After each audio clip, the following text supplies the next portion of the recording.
Well, they're still fighting 200 days on. No signs of abating at all. The news report that Nora did at the beginning captured a lot of the things that I always want to say before breaking down these resistance videos is that we're covering the ground invasion day by day, hour by hour. But the air war against the people of Gaza continues consistently, no matter how the ground operation is going. They're killing 100 people a day from the air, and it's brutal. The scenes that were found at Shifa Hospital of the mass graves. Now we're seeing mass graves at Nasser Hospital. And it's important to remember that both of these operations were what the IDF said were the gold standard of urban warfare. They described the attack on Nasser and Shifa hospitals as the example of the type of raids that they were going to carry out in this period from the buffer zone into Gaza. So even though you've heard that ground troops have, for the most part, left Gaza, the Israelis still intend to raid regularly into Gaza, and Shifa and Nasser hospitals are examples of that, but also in Beit Hanun. So let's look at video number 1 here tomorrow. This is Beit Hanun, where the Israelis went in last week on a focused raid, as they called it. They attacked the internally displaced people's camp in a UN school and arrested everybody over the age of 14. They operated on the ground for more than a week. Again, we've edited out the key parts of these scenes, but we're looking through a sniper scope here at Israeli forces that believe they're sheltered here to the east of Beit Hanun. We're seeing one of more than 40 Al Ghul sniper rifle attacks. We've edited out the scenes here. So if YouTube's watching, we've edited out all of the scenes. People can use their imagination, but this is a sniper hit that the Israelis admitted severely wounded a Shaldag special forces officer, which is something, again, we've seen with these sniper attacks throughout the war, that 𝐓𝐡𝐞, this is a 𝐓𝐡𝐞 attack, 𝐓𝐡𝐞 is able to track these units and are picking not the regular grunt soldiers, but here during the invasion of Beit Hanun, they're able, according to Israeli confirmation, to target a Shaldag special forces officer. And this is a special forces soldier who's Air Force reconnaissance, and they're feted within the military as being able to move behind enemy lines. And here we see the 𝐓𝐡𝐞 brigades are able to target them. And not just any soldier, but to pick these soldiers.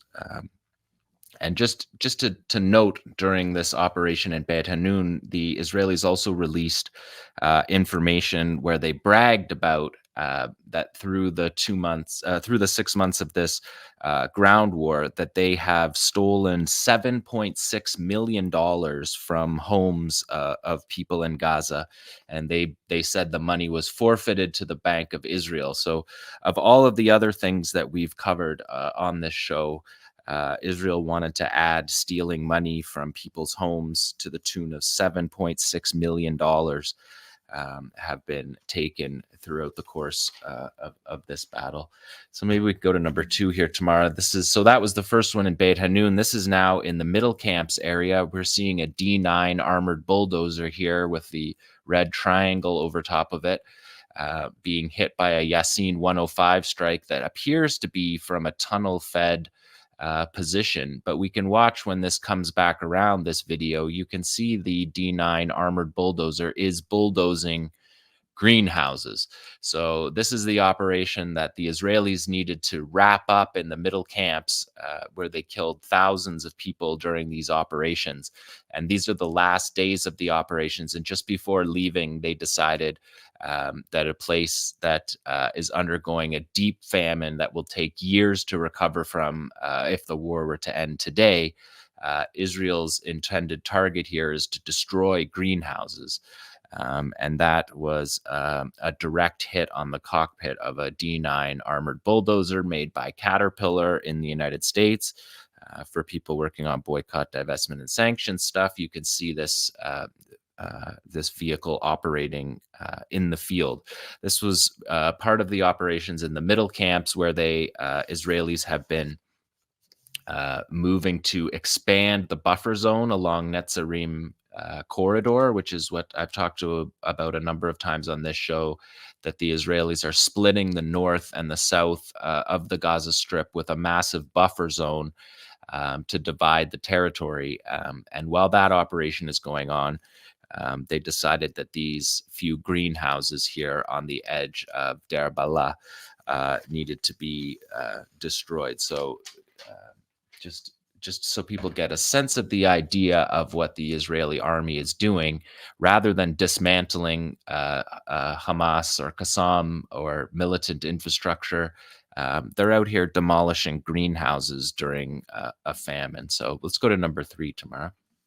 This is 𝐓𝐴 𝐤𝐿 Islamic Jihad. They're showing us a video here of their units putting together rocket artillery, 107 millimeter rocket artillery. These are the Palestinian resistance version of the tank shells. And the fighters are being shown here of 𝐓𝐴 𝐤𝐿 putting together the rockets. Now, 𝐓𝐴 𝐤𝐿 has a rocket program that has carried on parallel to Qassam's rocket program, and I brought some numbers here so people could understand the trajectory of the rocket program that began at the beginning of the Second Intifada, when Adnan al-Ghul of the Qassam Brigade set about making a rocket program that could reach out from the territory that they were occupied in and reach Israel. In 2001, there was 4 rockets fired. 2002, there was 35. 2003, 155. 2004, 281. So you can see the development of the rocket program happening. 2005, the Israelis leave Gaza and the weapons industry in the Gaza Strip is able to really take hold. 2006, they fire 950 rockets, so 5 times as many as the year before the Israelis left. By 2008, it's 2,000 rockets. And then in 2014, during the 2014 war, Palestinians were able to fire 4,500 rockets. Now, October 7th operation began, the morning of October 7th, began by Qassam and 𝐓𝐴 𝐤𝐿 firing 5,000 rockets within minutes. So you can see the development of this rocket program. This is 𝐓𝐴 𝐤𝐿 now showing us their Qassam rockets. They made their own Qassam rockets parallel to the Qassam weapons program. And this is Islamic Jihad fighters showing us these rockets being assembled. You can see that they're written on there. It says beside the Palestinian flag there, "Made in Palestine" on those stickers. These are Palestinian-made weapons that we're always showing here on this program, because the development of the rocket program and the weapons industry, there you see "Made in Palestine." The development of the weapons program is the reason why Israel has been unable to defeat, one of the reasons why Israel has been unable to defeat the Palestinian resistance or the Palestinian people in general in this 7 months of genocide. So we're watching the rockets being put together here by 𝐓𝐴 𝐤𝐿, the various different types of rockets they're using. Now we're seeing their 116 millimeter, which is similar to the 107 that they just showed before. But they have a whole variety of rockets. And here we see the fighters installing buried launchers, digging them out. We're watching them physically dig out the launchers from the ground. This is what we're watching is a joint operation here with the DFLP, the National Resistance Brigades of the Democratic Front for the Liberation of Palestine. So we're seeing, again, groups working together. And these buried launchers that you see, the fighter is now, we're watching him insert the rocket into the launcher. These buried launchers exist above ground where they can be dug out like we're watching here. And now we're going to watch the rockets be fired. But they also have rocket positions that are connected to tunnels and that could be resupplied through the tunnel apparatus. And as we know, Israel has been unable to stop this rocket fire throughout, even when there's ground invasions, even when there's troops on the ground in the areas. uh, in the particular regions, those regions are still able to fire rockets. And of course, the minute the Israelis leave, as they did in Khan Yunis a couple weeks ago after a devastating Qassam raid, rockets were fired by resistance groups immediately. And so what we're seeing here is Saraya al-Quds still able, they still have this capacity. Even the smaller groups still have this weapons capacity. The other factions have been producing videos like this as well, of their rocket fire. And so when Israel is telling you that they're dismantling these particular battalions throughout Gaza, and that they have to go into Rafah to dismantle the last of the battalions, it has no bearing in reality. As Abu Ubaidah said the other day, it's just gaslighting you to believe that an invasion of Rafah will somehow change this situation, because we're watching Islamic Jihad here in Gaza City, which has been invaded multiple times, required 4 divisions just to enter the city the first time, and then multiple raids on these cities, and they're still unable to stop the rocket fire. It's interesting here that we're seeing them set up makeshift rocket launchers. These weapons, these 105 millimeter shells, are normally fired out of tube launchers.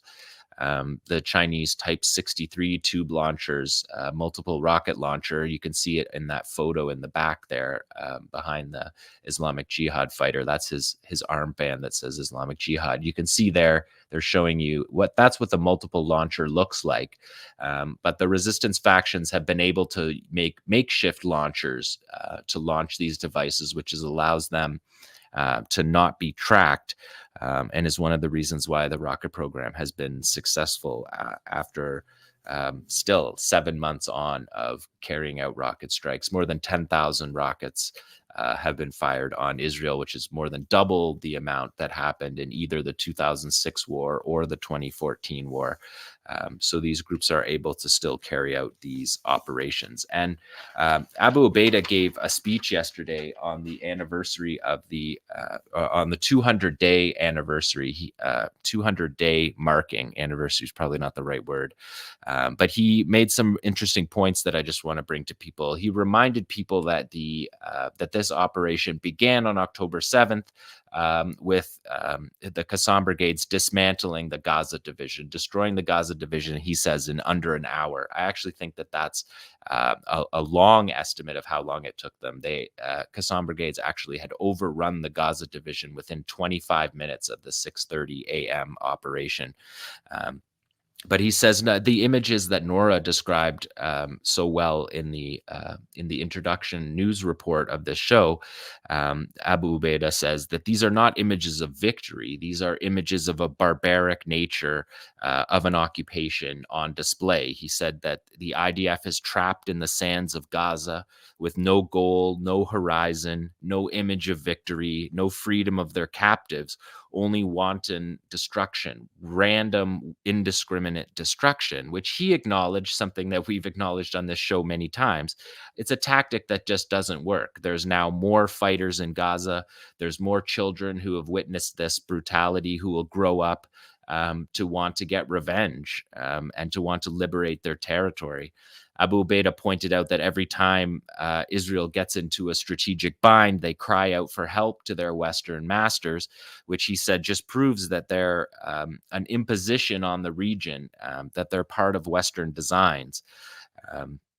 He pointed out correctly that all of this is to protect Netanyahu's office, because Netanyahu's trying to extend this war to remain in office. He talked about Abu Ubaidah, the spokesperson for the Qassam brigades. He talked about the killing of international aid workers and the killing of local volunteers as well, which we've seen. He said these are the actions of a defeated army with an inferiority complex. He said these massacres are something any coward can achieve. These massacres, they're not military. They're not military objectives in any way. And any coward could carry out these massacres. He also reiterated the position of the Qassam brigades on the ceasefire and prisoner exchange proposals, and he reiterated their position that has been consistent since the beginning, which is a comprehensive ceasefire, the withdrawal of the IDF from Gaza, the return of people to the displaced people to their homes, as we know, most of which are destroyed at this point by Israel's wanton destruction. And he wants, Qassam is clear that the reconstruction begins immediately, the siege ends. And as you see in this screenshot here, he also saluted the heroes in the West Bank, and he lists the cities in the West Bank, the cities and their refugee camps. He lists the cities, but we know Tulkarm, it's Nur Sham's refugee camp, and Tulkarm refugee camp are both fighting. In Jenin, he mentions Jenin, and Jenin, the refugee camp, is also fighting. In Nablus, we know there's fighting in Balata refugee camp in Nablus. There's fighting in Tubas, resistance in the camps around Tubas. Ramallah, Qalqilia, Jericho, Bethlehem, Dahesha camp in Bethlehem is fighting. And he mentions Halil, Hebron in the south of the West Bank. He also saluted the Jordanians who are on the streets protesting every day. And he pointed out the Iranian missile attack on Israel had set new rules of the game for the Middle East. Which I think is an accurate point. So he listed those he called them the heroic fighters of the West Bank. Thanks for watching this video. Please subscribe to our YouTube channel, hit like, leave a comment. These engagements help us with the YouTube algorithm, and it helps us to get around Silicon Valley censorship as much as possible. It does make a difference. You can also support our journalism by going to electronicintifada.net and clicking on donate now. Thank you.